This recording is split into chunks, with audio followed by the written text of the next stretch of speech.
Hello, everyone. This is the Cool Your Seats podcast. I am your host, Mr. Scott, and this week I thought that I would just take a moment to relax with you all. I know that I took a rather long hiatus, and I do deeply apologize for how long that hiatus was. I'm afraid that I've just been going through a lot in my life, and I just needed a bit to step back and analyze how everything was going. Um, I didn't really come into this podcast recording session with any real topic in mind. I just thought I'd let my mind wander, and you can maybe use this as a go to sleep podcast. As a matter of fact, that's a brilliant title. I think I'm going to use that actually. Welcome to the Go to Sleep podcast by Cool Your Seats. I am your host, Mr. Scott, and we are going to sleep now. Anyway, I've been considering a lot about how one's mental health really affects everything in their life. I mean, obviously, I knew previously that a mental illness and your mental health did affect you in such a way that it would impact your life, but especially fairly recently, it never really occurred to me just how much, I suppose, is the way that I want to word that. It's really a very impactful thing where if you genuinely don't take a moment to rest, you could become very, I don't want to say off kilter because that's an understatement. You can become very insane. Not in the traditional sense, obviously, of insanity. That implies a certain degree of lunacy involved and a willingness to do harm to others or to yourself. Um, but I'm talking very in general, this sort of, how do I want to put this? This sort of,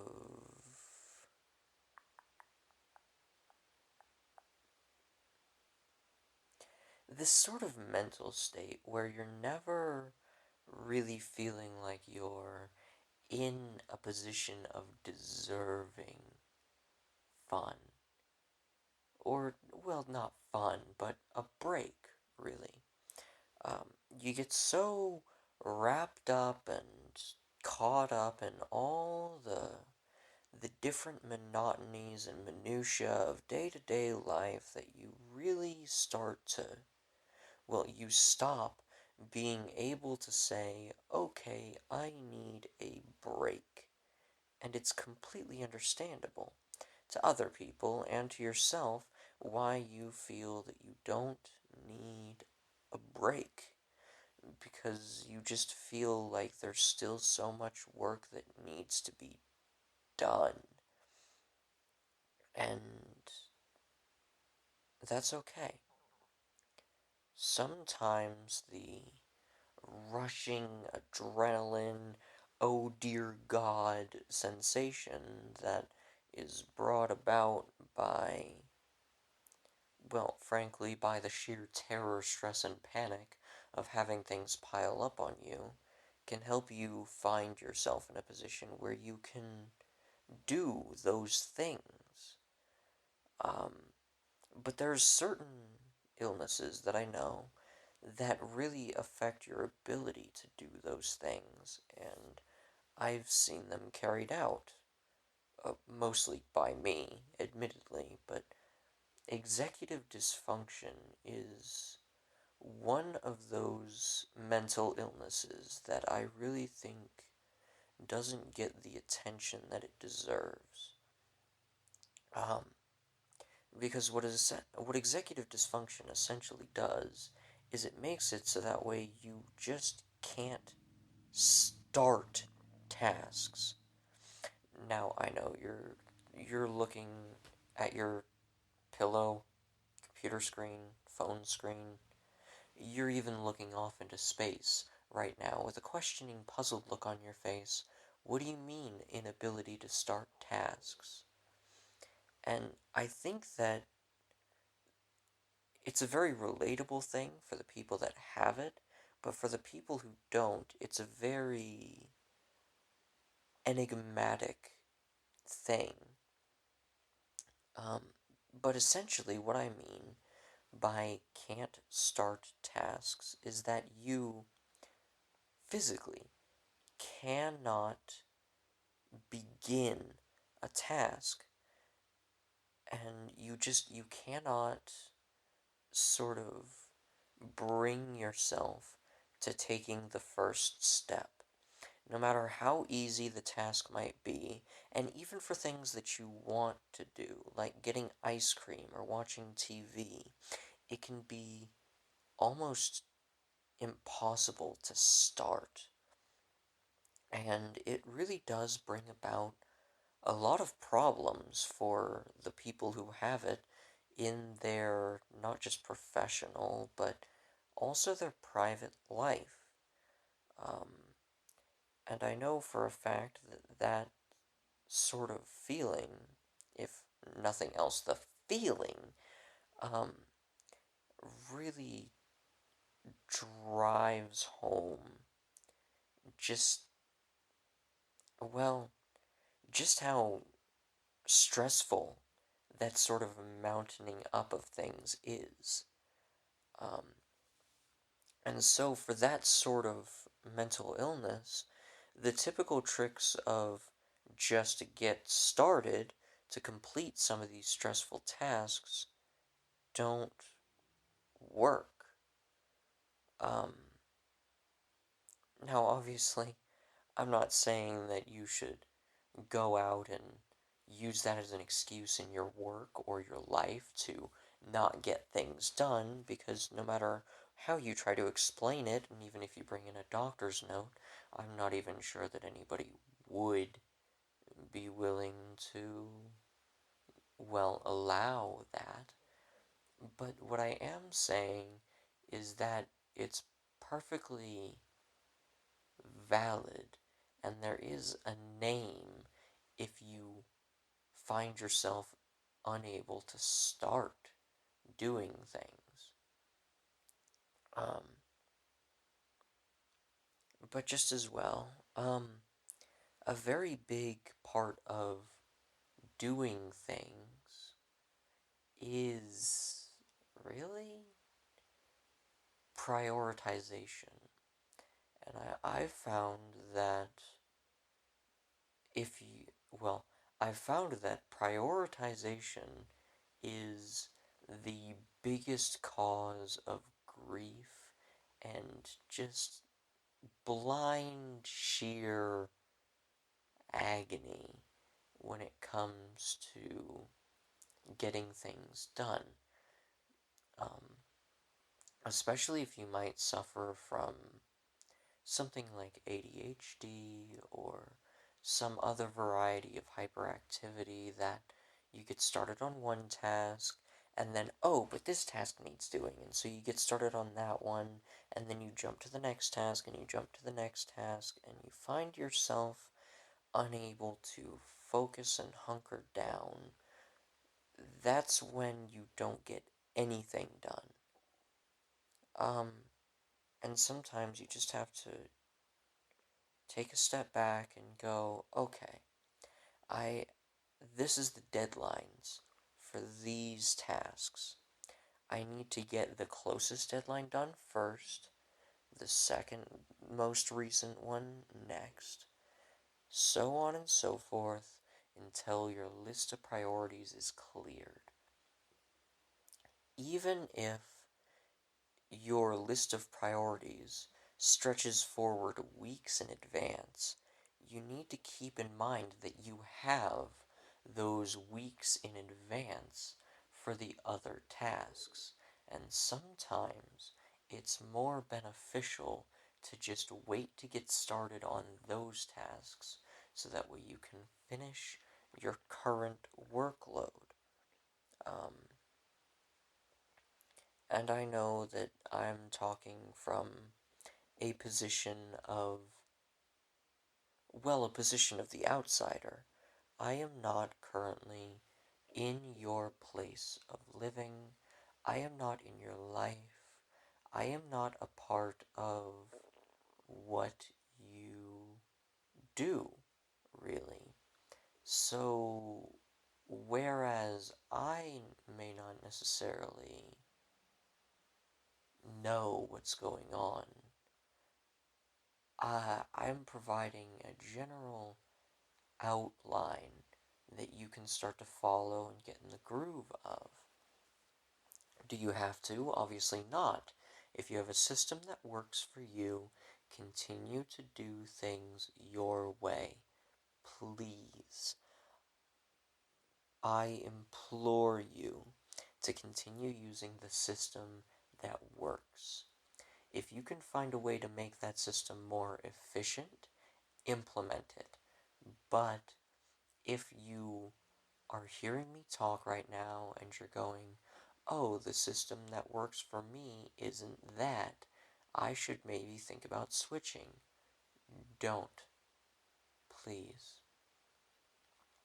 There's a lot of room and a lot of places in this world where moving to a new system is either mandatory or beneficial, but in the instance of your private life and getting things done, please stick with the system that works.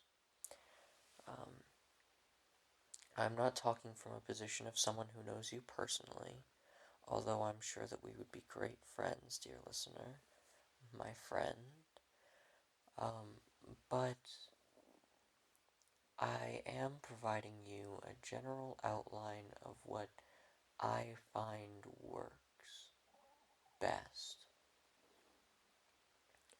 Just as well, if you're having trouble getting started on a task, don't don't sit there and wallow in the fact that you cannot get started.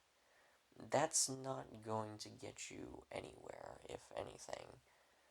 Um, but you shouldn't. But you also shouldn't. Well, you shouldn't defocus yourself from the task. You should not take a look at the task that you need to be doing that you can't get started and go, I cannot get started, so I'll put it to the back of my mind. Keep it in the middle of your mind. I know that that makes no sense, but let me explain. You always hear people say, oh, you brought it to the forefront of my thinking, or, oh, I'll put it to the back of my mind. But if you can't get started on a task, you don't want to forget about the task by pushing it to the back of your mind. And you also don't want it nagging at you, so you don't want it at the forefront of your mind. So you want to put it in that middle of your mind, where it's there, you recognize and identify that it's there and it needs to get done. However, it's not eating away at you that, oh no, this needs to get done right now. Um, yeah, getting stuff done is tricky. Well, it's tricky for a majority of people, a lot of people. It's very much not what you'd expect it to be, I suppose. Um, Getting stuff done is a lot harder in reality than it is on paper, I think is the way that I want to phrase that. Um, because on paper, getting stuff done. Step 1, prepare materials. Step 2, begin doing the task. Step 3, complete the task at your leisure.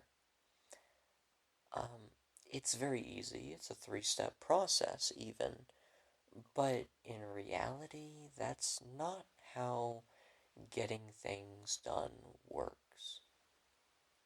Because to get things done in reality, for a majority of people, what you have to do is you have to get into the mindset to get things done. And you also have to prepare what you're doing. And you have to get the materials out. And you have to find out if what you're doing is the right way to do things. And then you have to worry and stress over if you're doing the right thing. And it's a mess, is what I'm trying to get at here. It is a complete and total mess. Um, and I do think that a lot of the problems that many people will find with just getting stuff done is that mental place, that mindset. I know that I myself was trapped in one of those mindsets when I was thinking about making this podcast, this Cool Your Seats podcast. Um, and I know, I'm not one to talk because of the long hiatus that I took, but the point that I want to continue to get across here is really just it's okay if you cannot get started on something. It is okay if starting something seems like an insurmountable task, but you should never use that as an excuse later on down the road to somebody else about why the task didn't get done. Um, Typically, what I find helps me get started on something. Obviously, this podcast is an exception, but on something like an essay or a deadline, is as soon as it is assigned, put it to the forefront of my thinking that I need to get this thing done and act as if it's due tomorrow so that all that sort of laziness and the I can't get started um, gets sort of flushed out of your system weeks in advance. So that way, by the time that it's actually, or that you actually get started on it, you still have quite a while before it's due. So that way you can weeble and wobble your way through it and never feel like you're being, well, you'll never feel like it's overbearing on you. Um, just as well, like I was saying, stick to the prioritization as well.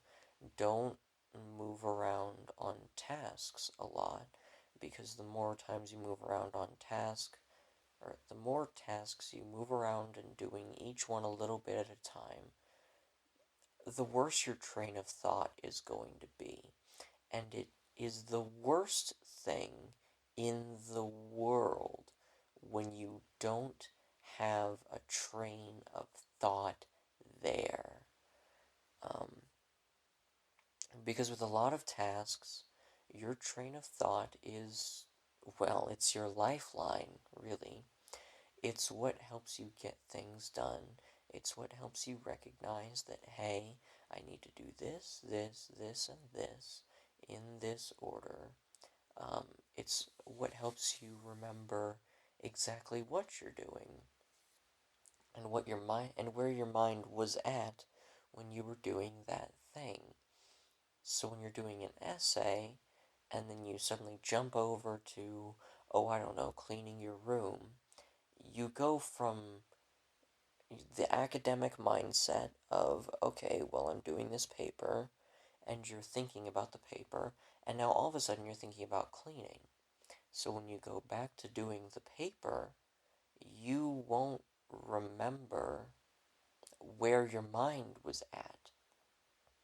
You won't remember what you were going to write down. And it's a really tragic thing because if you don't remember what you were going to write down, the essay just became that much harder. Now, granted, if you had an outline made already, that clears up everything, but not all tasks are like essays where you can have an outline of how to get them done. Um, but I digress. Getting stuff done is a monumental task in some cases. In some cases, it's easy. Something like getting up to get a beverage, or sitting down, or choosing a seat, driving, things of that variety. Some of those tasks are very easy to do and even leisurely. Um, Something like driving, I found, is a very leisurely activity. It's a very leisurely task.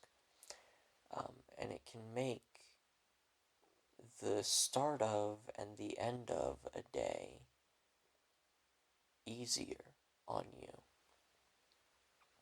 Um, Obviously, that's not going to be the case for, well, for everybody, but for most people, I do think that you would find that, well, you'd find that it's really, you'd find that it's leisurely, almost. That driving from place to place is therapeutic, that it lets you take your mind off of whatever you're worrying about and focus on something else entirely, purely due to how much of your attention span driving takes away. Um, and so, my point with this sort of thing is that there are certain tasks that you are going to be doing in between the stressful tasks that you can take therapeutic comfort from. Something like going to work, um, the monotony and the stress of work is broken up by driving to there and driving home. And it helps you readjust your mindset. Um, it can help you think through a lot of problems. It's sort of like, well, if you're driving alone, I mean, it's sort of like a shower in that variety of ways, where you can come up with a lot of really good ideas and you can completely change your mindset that way. Um,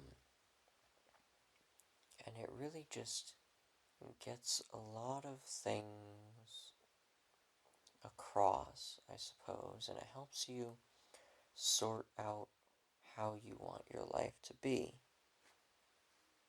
Um, anyway, speaking of how you want your life to be, this episode of Cool Your Seats is sponsored by StoreSignPros.com. If you are a business owner of any variety and you are in need of a sign, any type of sign in any color, style, with any text, StoreSignPros.com is your one-stop shop for any and all solutions. Their simple-to-use interface allows you to very quickly, concisely, and cleanly get across any sign in your imagination. Any graphics, any style, any color, any size, any variety of sign that you could possibly need, StoreSignPros.com is your go-to. Go to StoreSignPros.com and use the special promo code CYS10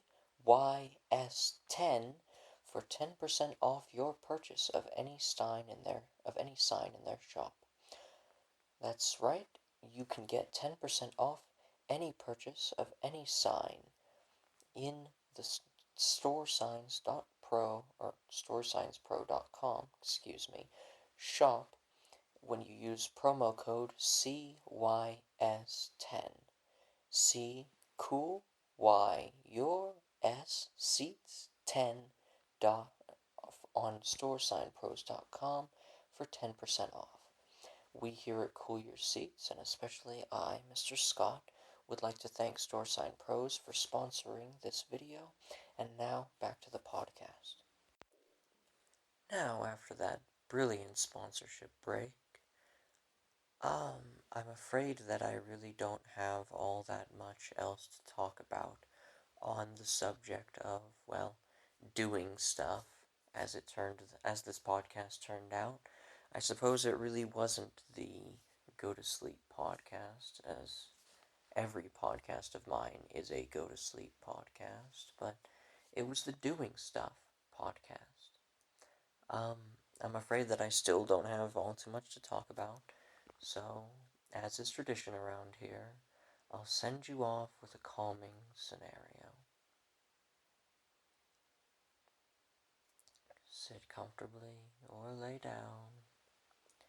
Find yourself a blanket, maybe a warm beverage if you are planning to go to sleep soon but not yet, or just lay in bed and listen and imagine. Close your eyes if you need to, or if you want to, and imagine it with me. You're sitting there at a rainy cafe. Little rain droplets pelt about at the roof above and the windows beside you, pounding the concrete outside, but you're not wet, you're completely dry. Your wet umbrella sits next to you um, as you sit in the booth seat of your local cafe. It's not a big cafe, it's not a Starbucks or anything like that. It's a small town local affair. You know the girl at the counter as she knows you. Um, and you order your usual, whatever that may be. And you just sit down at the cafe seat. You're sitting in the booth, looking at all the people around and just admiring views. Maybe eavesdropping on a conversation over here. Somebody talking about how they just got a job after their interview, how excited they are to begin working. Or maybe you listen over here and another person is talking about how their son's getting married soon and they're so excited. But outside it's raining. And the calming sounds of the rain, the soothing sounds of the pitter-patter on the roof, the pitter-patter on the windows and the sidewalk, bringing about the atmosphere of calm. Take a deep breath.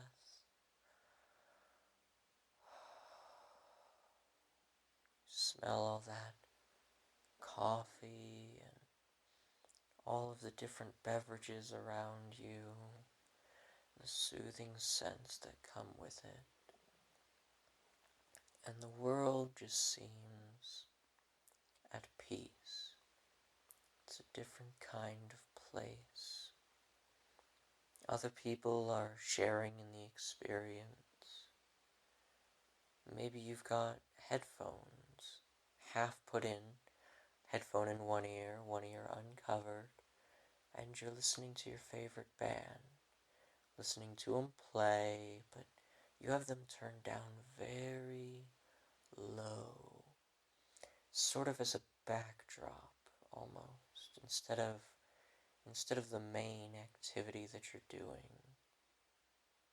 And you're sitting there, you take a sip of your beverage, looking out the window at all the people walking by on their daily commute to work, maybe. Or maybe they're just getting home from their work hour. Maybe they're on their way to their lunch.